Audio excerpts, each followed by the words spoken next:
Welcome students. आज हम देखेंगे कि एंजाइम्स किस तरह से जो रिएक्शंस हैं वो हाई रेट कन्वर्सन्स कैसे कर पाते हैं, किस तरह से कर पाते हैं, ये हम देखेंगे इसमें। How do the enzymes bring about the such high rates conversions, बहुत ज़्यादा रेट और स्पीड से किस तरह से कन्वर्सन्स करते हैं वो, उन केमिकल रिएक्शंस की हम बात करेंगे। एज वी नो, इससे पहले हमने देख लिया था कि जो एंजाइम्स हैं they have some active sites. Enzymes में कुछ एक्टिव साइट्स रहती हैं एंड द केमिकल्स और द मेटाबॉलिक कन्वर्सन्स जो भी हैं they are basically known as reactions. उनको हम रिएक्शंस का नाम देते हैं। यहाँ पे इंपॉर्टेंट चीजें क्या है हमारे पास, the substance, the chemical substance, the chemical substance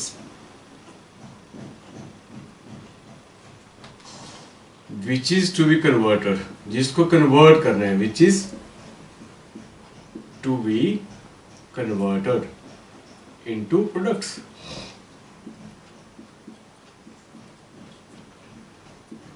एक सब्सटेंस है, उसको कन्वर्ट करना है प्रोडक्ट में, and that substance is known as substrate.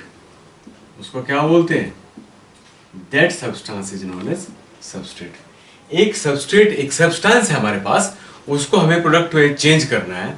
इस कन्वर्शन को, इस सब्सटेंस को सबस्ट्रेट बोलते हैं। And how it can be happen, होगा कैसे? It can be happen with the help of enzyme. Another part is enzyme. Then what is enzyme? Enzyme is a enzyme is a proteinous structure, tertiary structure of proteins. It is a proteinous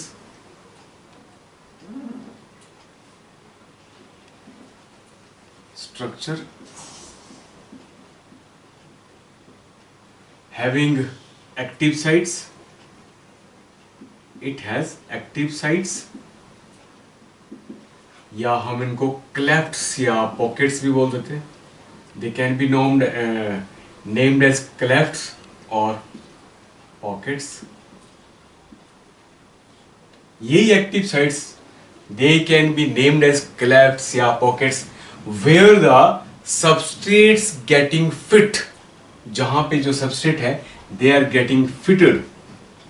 और ये जो enzymes हैं they are proteins. The tertiary structure of the proteins, they are the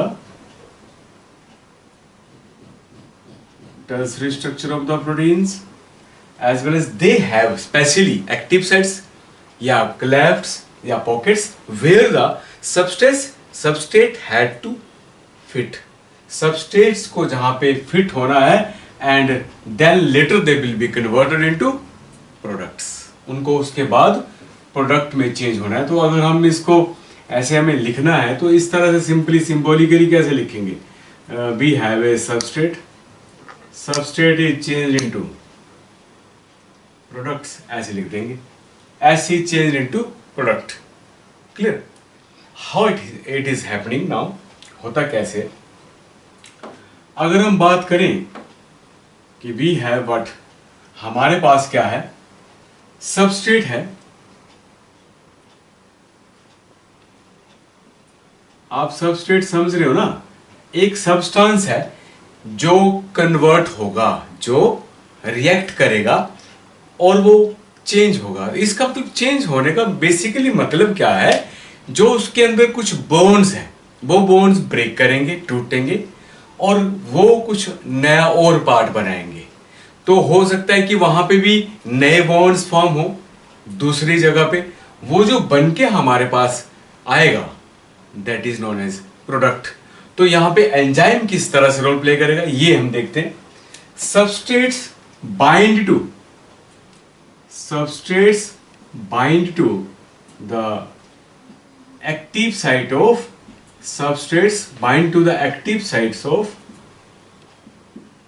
enzyme।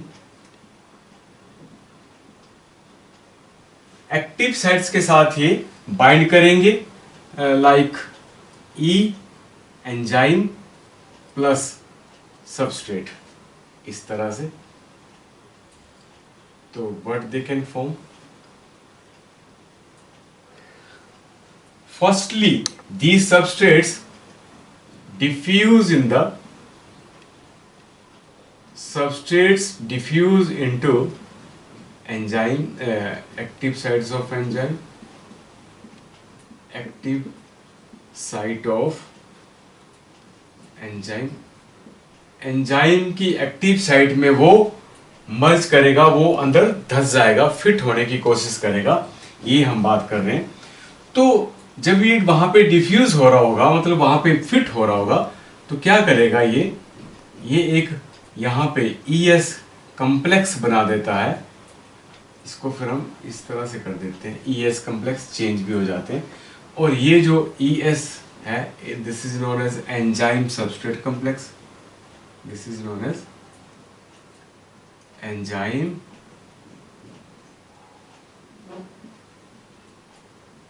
Substrate complex,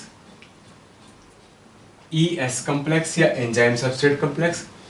जब ये यहां पे diffuse हो रहे होते हैं तो ये क्या करते हैं, they are start to get fit inside the enzyme. जैसे एक, अगर हम सिंपली अगर यहाँ पे मैं आपको बताऊं कि ये एक एंजाइम है, ये एक एंजाइम है, this is enzyme, the shape of enzyme.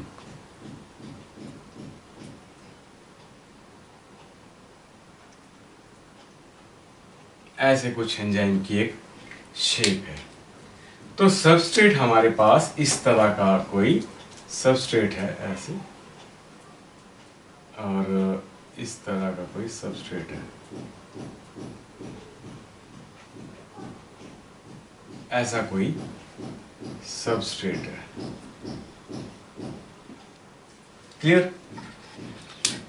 जैसे ही एंजाइम जो है वो सबस्ट्रेट जो है वो सबस्ट्रेट एंजाइम के साथ बाइंड करेगा, ये क्या करेगा, as soon as the substrate bind to the active side of the enzyme, these are the active sides of the enzymes. ये क्या है, active sides of the enzyme. जहां पे सबस्ट्रेट को बाइंड करना है, ये इसकी रिएक्टिव साइड्स हो जाती हैं सबस्ट्रेट की। जैसे इसके साथ ये बाइंड करेगा, as soon as it bind to the active sides of the enzymes, what they do, they change the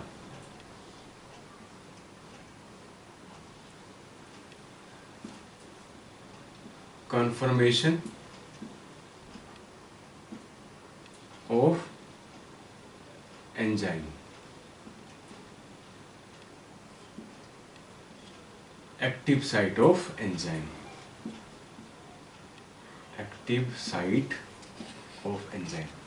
जैसे इसमें ये फिट होगा, as soon as the enzyme substrate bind to the enzyme, active site of the enzyme, जैसे इसके साथ ये bind होगा, what it do, it allow it to change its shape, means it induce it। ये क्या करेगा, enzyme को ये इंड्यूस करेगा। हम यहाँ पे दिखाने की कोशिश करते हैं। थोड़ी सी शेप्स में फर्क है, मैंने रखा हुआ, आप अगर ध्यान से देखोगे तो ये है, ये क्लियर, ये आपने ध्यान देना है। जब मैंने यहां पे इसको ये फिट करूंगा, ये तो देखिए आप, ये ऐसा है, ये है, दिस इज सबस्ट्रेट, ये सबस्ट्रेट है और ये एंजाइम है। When it bind to the substrate, bind to the enzyme, ये क्या करेगा, it induce the substrate, induce the active sides of the enzyme to change according to the sides of this substrate. Substrate की sides के accordingly इसको induce करेगा to accommodate it like this. ये देखिए,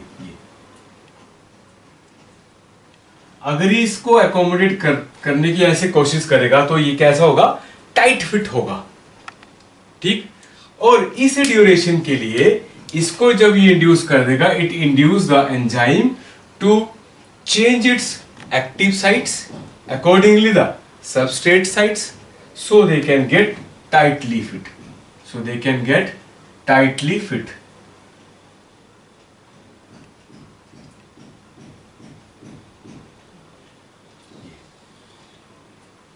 So they can get tightly fit. आराम से वो easily क्या करेगा, इसमें फिट हो जाएगा. If they can tightly fit, then they can do another reaction. इसके बाद ये फर्दर जो है इसका रिएक्शन कर पाएंगे. बेसिकली रिएक्शन का क्या मतलब है, यहाँ पे एंजाइम जो है वो इनके बॉन्ड्स को ब्रेक करने में हेल्प करेगा. It speed up this change, जो इसके अंदर चेंज आने वाला है उसको हेल्प करेगा to break the bonds between the substrates into products. और for the time being ये एक फेज मैंने आपको बताया, ये जो फेज रहेगा इसको क्या बोलेंगे, ES complex, which is highly compulsory.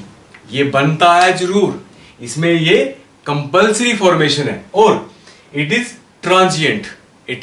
Transient का मतलब है ये वेरी लेस ड्यूरेशन के लिए रहता है, फ्रैक्शनेट होता है, ये बहुत कम ड्यूरेशन के लिए रहता है ये.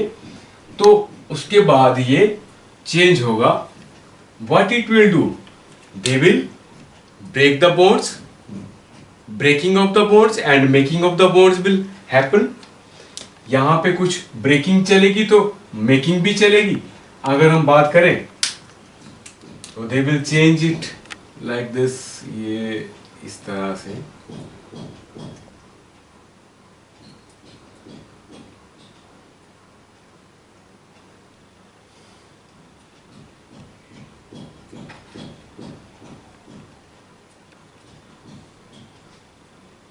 And till the enzyme is remained with them, अभी तक एंजाइम इनके साथ ही है. Enzyme is not released, this can be named as enzyme product complex. till enzyme substrate complex के बाद जब ये चेंजेस होंगी इसमें तो क्या क्या आएगा, ब्रेकिंग एंड मेकिंग. मींस यहाँ पे कुछ बॉन्ड्स ब्रेक कर रहे हैं, अगर इसके अंदर ये बॉन्ड्स टूट रहे हैं तो नए बॉन्ड्स बन भी रहे हैं. वो तब तक चेंज नहीं होंगे जब तक ये इसकी स्टेट को चेंज नहीं कर देते. ये तो अभी तक जल्दी से मैंने चेंज कर दिया इसको. आप इसको थोड़ा सा ये ड्यूरेशन और दे सकते हो. इसके बाद क्या होगा, ये चेंज कर जाएगा into products like this.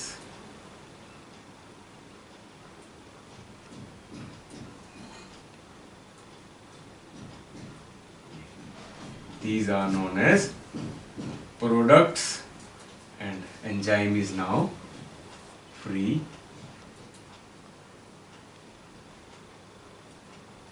Again this enzyme will acquire the its proper shape.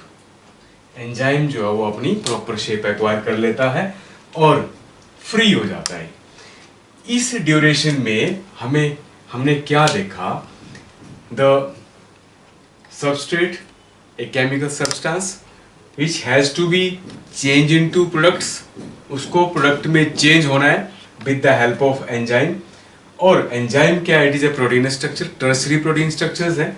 They have active sites या क्लेफ्ट्स या pockets in which substrate bind to the active sites of the enzymes.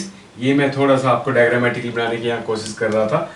ये एंजाइम है, ये इसके active sites हैं और इधर active sites of the substrate start to get inside it, diffuse inside the enzyme में ये डिफ्यूज होने की कोशिश करता है. तो इसकी कन्फर्मेशन, जो इसकी शेप होती है थोड़ी सी डिफरेंट होती है, हल्की सी, तो it will induce the enzyme. Enzyme की एक्टिव साइट्स को इंड्यूस करता है to change the shape. Enzyme की एक्टिव साइट्स को ये इंड्यूस करेगा to change the shape according to the shape of substrate, so they can tightly hold them. Tightly clasping, जैसे हम हैंड की क्लैस्पिंग करते हैं, ऐसे शेक हैंड करते हैं, तो टाइटली जब होल्ड करते हैं उस तरह से ये टाइट होल्ड कर ले इसको, वो इंड्यूस होने के बाद ये चेंज होता है। Till then they form the complex, तब तक ये एक कम्प्लेक्स की फॉर्म में रहते हैं। इस कम्प्लेक्स को बोलते हैं ES complex, enzyme substrate complex, which is a compulsory complex and it remains for a transient period, means a very fraction के लिए रहता है ये। And then what happens, the bonds will be broken and new bonds will be formed. तो जो यहाँ पे old bonds हैं वो ब्रेक करेंगे और नए बॉन्ड्स वहां पे बनते जाएंगे। Till now the enzyme substrate complex के बाद एंजाइम प्रोडक्ट कम्प्लेक्स थोड़ी देर के लिए रहेगा, इंटरमीडिएट स्टेट तक रहेगा, एंड डिफरेंट स्ट्रक्चर्स यहाँ पे बनते रहेंगे। इंटरमीडिएट स्ट्रक्चर जो है वो यहाँ पे बनते रहेंगे till the final product is formed. उसके बाद हम बात करते हैं जैसे enzyme product complex. Again the enzyme product complex is formed. After then when the new bonds are formed and old bonds are broken, and after formation of new bonds the products are formed, and then they release the enzyme, and again the enzyme will acquire its original shape। अपनी conformation, अपनी जो shape होती है इसकी active sites की, वो फिर से एक्वायर कर लेता है सिमिलरली। और there is a concept of this जो हम बात कर रहे हैं, द स्टेबिलिटी की बात कर रहे हैं, इट इज अनस्टेबल। ये जो है सारा कॉम्प्लेक्स कैसा है, ये this is unstable, it is not stable, it is unstable and fraction of time के लिए रहता है। उसके बाद एंजाइम प्रोडक्ट की अगर इंटरमीडिएट स्टेज की हम बात करें तो that will also remain unstable, and the stability is depends upon the part of energy. जो एनर्जी की हम बात करते हैं उस पे डिपेंड करता है। आई होप कि एक जो इसका एक आपको पॉइंट ऑफ जो हम बात करना चाहते हैं वो आपको समझ आ गया होगा कि कैसे ये जो कोई भी सबस्ट्रेट है, कोई भी सब्सटेंस है, उसको कैसे प्रोडक्ट में चेंज किया जाता है with the help of enzyme. Enzymes कैसे इसके साथ सबस्ट्रेट रिएक्ट करता है वो आपने देख लिया, किस तरह से इसको इंड्यूस करता है उसकी साइट्स को चेंज करने के लिए वो आपने देख लिया। कंप्लेक्स बनाता है, ट्रांजिएंट पीरियड के लिए रहता है, अनस्टेबल स्टेट होती है। अनस्टेबल स्टेट होने के बाद ये जो इनके अंदर जो चेंज आता है वो ब्रेकिंग ऑफ बॉन्ड और फॉर्मिंग ऑफ न्यू बॉन्ड्स आता है। Then they will remain in the form of unstable form में रहते हैं। This is intermediate enzyme product complex also, and then they will release the enzyme and new products are formed. I hope कि यहां तक पता लगे होगा। It depends upon the stability. Now the stability is depend upon the energy. To understand this fact, इसको समझने के लिए मैंने एक यहाँ पे आपको एक पिक्टोरियल जो ग्राफ है वो बनाने की कोशिश की है।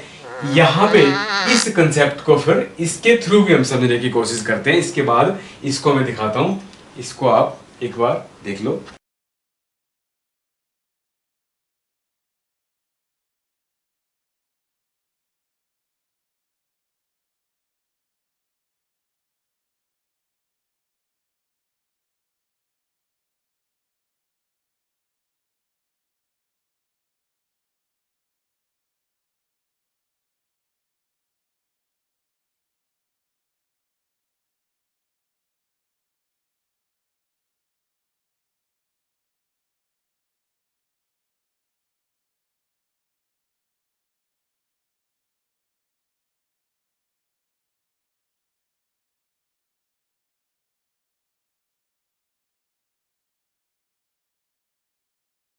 अब हम नेक्स्ट ये एक ग्राफ के थ्रू मैं आपको समझाने की कोशिश करूंगा।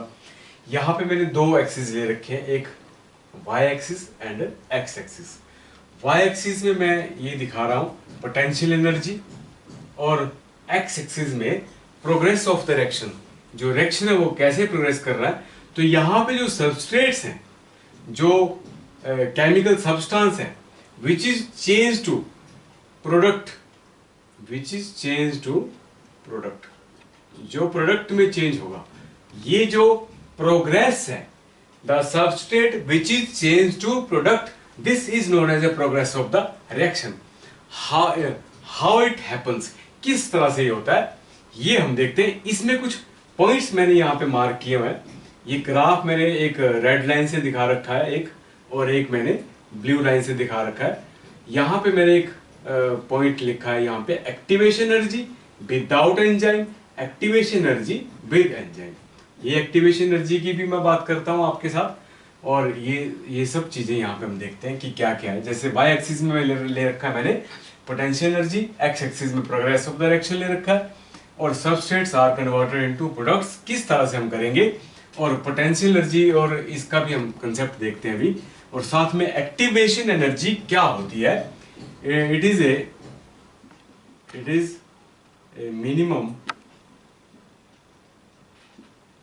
Minimum energy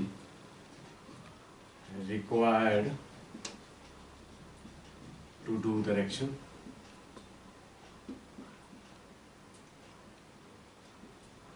called activation energy।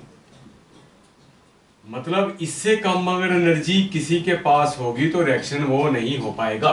Simply हम ये देखेंगे, अब मैं आपको यहाँ पे बताऊंगा कि कैसे रिएक्शन होता है और कैसे ये स्पीड अप करता है, कैसे it brings about the high rate of the reactions. ये हम यहाँ पे इस डायग्राम से कोशिश करेंगे कि आसानी से आपको पता लग जाए। यहाँ पे देखो सबस्ट्रेट लिखा है मैंने, और यहां से मैंने ये शुरू किया हुआ है। इसका मतलब इसके पास एनर्जी जो है वो ऑलरेडी काफी है, सबस्ट्रेट्स के पास ऑलरेडी एनर्जी काफी है।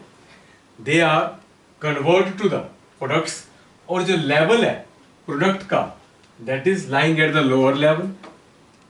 P products are at lower position। ये थोड़ी पोजीशन बता रहा हूं आपको, और the S means substrates are at upper positions।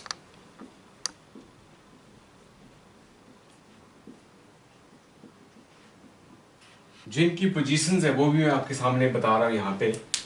यहां बहुत सिंपल से एक बात है, जैसे मान लेते हैं कि हमें एक पॉइंट हमने यहाँ पे एक मार्क कर लिया।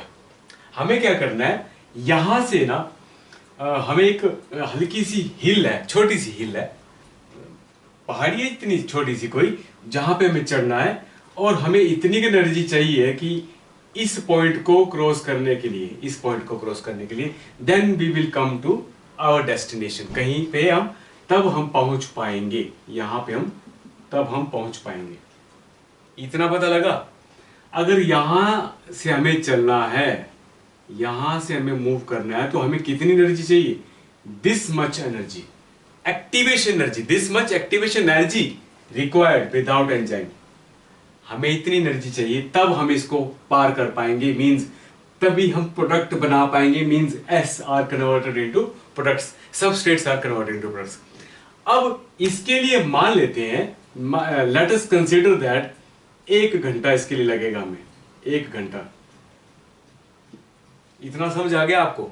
ये जो हिल है यहां से पार करने के लिए इतना टाइम लगेगा, तब हम यहाँ पे कहीं डेस्टिनेशन पे पहुंच जाएंगे। तो इस 1 घंटे के टाइम को कैसे कम किया जाए, हम क्या करते हैं, वाई इंट्रोड्यूसिंग द एंजाइम। अब हमने एंजाइम इंट्रोड्यूस किया, और एंजाइम ने इस एक्टिवेशन एनर्जी को लगभग आधा कर दिया, हाफ कर दिया। तो अब हमारा 1 घंटे के बजाय हाफ आवर लगेगा। ओके, समझ आ रही है मेरी बात। ये थी इतनी ज्यादा एक्टिवेशन एनर्जी, ये कितनी रहेगी, इतनी रहेगी। अब यहां से चलेंगे, सिर्फ यहां तक चलेंगे, और यहां से सीधा ही फिर से प्रोडक्ट बन जाएगा। मतलब ये जो हाई हिल थी, जो एक्टिवेशन एनर्जी थी, वो लोअर कर दी with the help of enzyme. अगर हमने यहाँ पे कैटालाइज यूज किया, मींस एंजाइम यूज किया, it reduce the activation energy. इसने क्या कर दिया, उस एक्टिवेशन एनर्जी को और कम कर दिया। तो हम कम टाइम में ही इसको पार कर लेंगे, means substrates can be changed into products at minimum energy, और ज्यादा एवरेज जो मिनिमम एनर्जी थी और कम होगी, बड़े कम टाइम में substrates can be changed into products. यहां तक पता लगा how it happens, it is happened with, it is helped with the help of enzyme. ये हेल्प किसकी हुई? एंजाइम की हेल्प से हुई। और यहां पे मैंने आपको बताया कि it has already potential energy, इसके पास ऑलरेडी पोटेंशियल एनर्जी थी, और इस केस में जो प्रोडक्ट बनते हैं इजीली ये प्रोडक्ट बन गए, और it can be named as what? Exothermic reaction. इसको क्या बोल सकते हैं? एक्सोथर्मिक रिएक्शन बोल सकते हैं इसको, in which energy is released,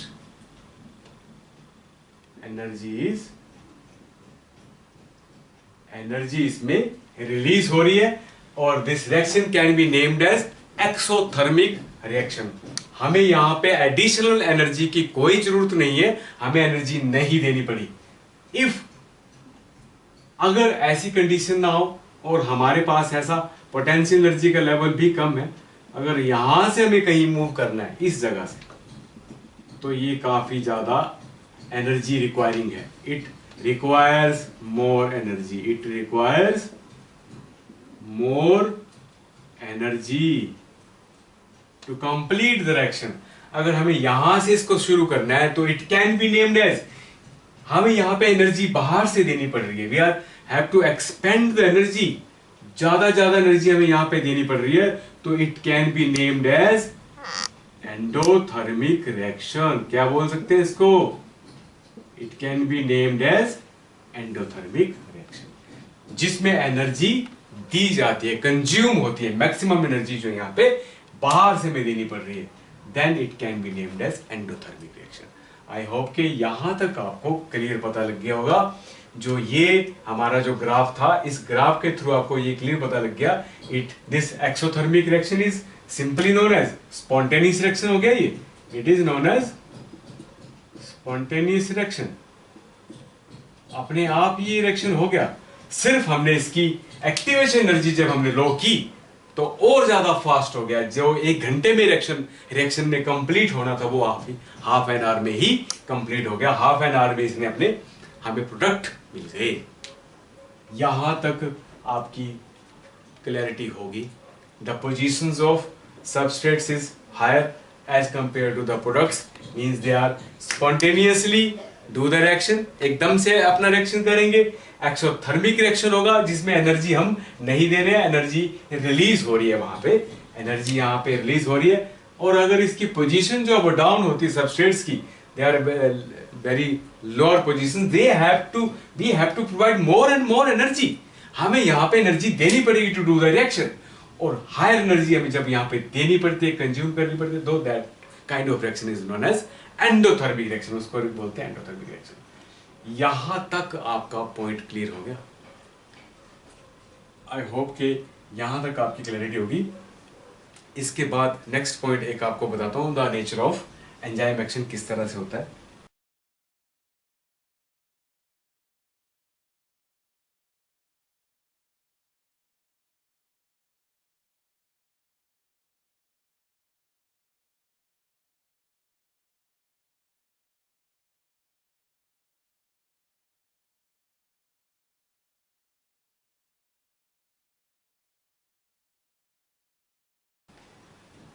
अब हम देखेंगे नेचर ऑफ एंजाइम एक्शन। जो एंजाइम है इसका किस तरह से ये नेचर है, किस तरह से ये वर्कआउट करता है, ये हम देखेंगे। वैसे मैंने आपको पहले भी बता दिया था, पर थोड़ा सा डायग्रामेटिकली भी आपको अंडरस्टैंड करवाने की कोशिश करता हूँ फिर से।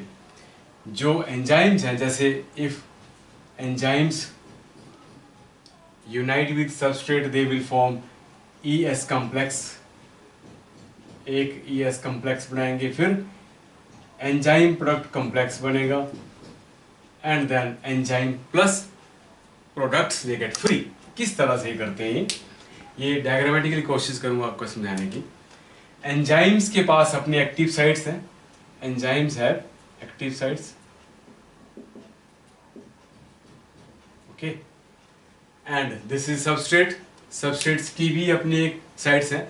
Substrate bind with enzyme or want to diffuse with the enzyme, and whenever it bind with the enzyme, इसके एक्टिव साइट्स के साथ जब ये बाइंड करता है तो it induce it to change the conformation accordingly the reactive site of the substrates, उसके अपनी साइट्स के अकॉर्डिंगली बोलता है इसको इंड्यूस कर देता है कि वो अपनी शेप्स को चेंज कर ले to get tightly fit to do the reaction, ताकि वो आराम से कोलाइड कर पाए मॉलिक्यूल्स और रिएक्ट कर पाए। अगर जब तक वो रिएक्ट नहीं करेंगे तब तक प्रोडक्ट नहीं बनेगा। तो इसके बाद ये इंड्यूस करने के बाद ये क्या करता है कि एंजाइम और सबस्ट्रेट जो है वो इसको इंड्यूस करने के बाद enzyme acquire the shape, change the shape accordingly the shape of substrate, substrates के हिसाब से ये चेंज कर लेता है। So it get tightly fit and this is known as ES complex. ये क्या है? ES complex, enzyme substrate complex. It is again unstable, ये भी अनस्टेबल होता है। इसके बाद now the breaking of bond start between the substrate molecules, इनकी बॉन्ड ब्रेकडाउन जो है वो शुरू हो जाती है and they will remain as it is till the complete separation of this. तो बोलता तब तक ये प्रोडक्ट बन रहे होते हैं, नए bonds are formed and old bonds are broken, till then this complex remains with product and enzyme. This is known as EP complex, enzyme product complex, which is again unstable till the separation of this. Now the new products are formed. After this, new products are formed and enzyme is free now. Again the enzyme will acquire the similar shape जो इसकी previously shape थी, जैसी इसकी previous shape थी वैसी ही shape ये acquire कर लेता है। Now this enzyme is again ready to do the reaction, फिर से ये अगले reaction के लिए ready है। These are products. This is a simply a nature of enzyme reaction, how the enzyme do its action. I hope कि आपको ये clear पता लग गया होगा। Thank you for watching it.